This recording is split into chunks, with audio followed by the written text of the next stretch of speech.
If you fancy DIYing your own skirting board, here's the easy way to do it and exactly what you'll need. Starting with the kit, you'll need your skirting board of choice. This is MDF that comes pre-primed, some good grab adhesive, a sealant gun, pencil and tape measure, and an electric miter saw or chop saw. First up, I'm going to show you how to cut and fit simple small pieces with no corners. Just measure the width you need for each piece, and I would do this after you've fitted your architrave so you can cut it perfectly to size. And as we're having carpet in here, you can fit the woodwork first, but for other flooring types you may need to fit it after. Mark your measurements on the skirting, then go ahead and cut straight edges with your saw.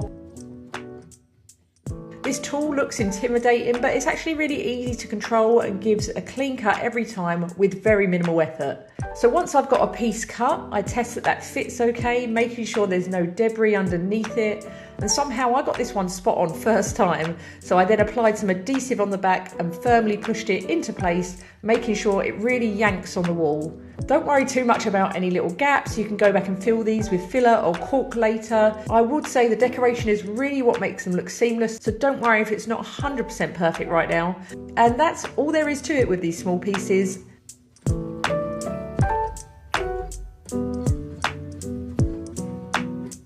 I then repeated this process for another small part, measuring, cutting and testing the fit. But as you can see, I didn't get it perfect first time. Not a problem, as you can always go back and trim a little bit more off. Once you are happy with the fit, then go ahead and stick it on, making sure to press it very firmly so it's really on there. I didn't use any nails or anything, so that firm pressure is really what's going to grab it in place.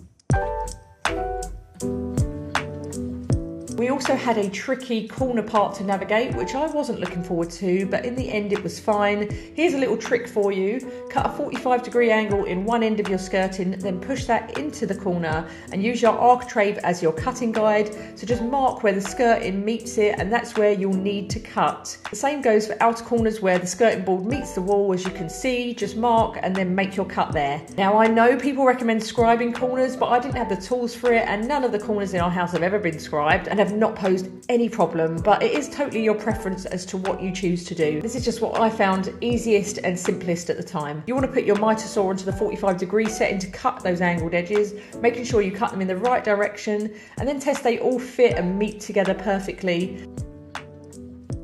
Then they can be stuck on the wall as before and pushed firmly in place. This was a bit of a puzzle, as you can see, and the adhesive allows for a little bit of movement, so don't worry if you don't stick it on perfectly first time.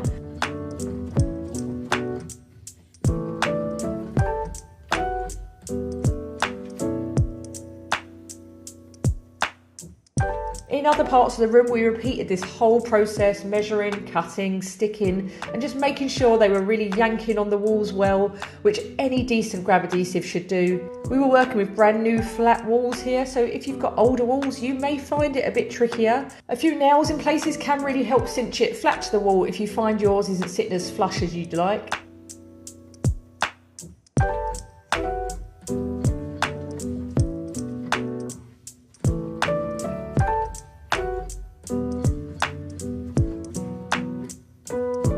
And as I said earlier, to make the fit of the skirting look seamless, I caulked all the gaps and edges, and you can watch a full caulking masterclass on my channel if you want to know how to do that, as well as an architrave how-to as well.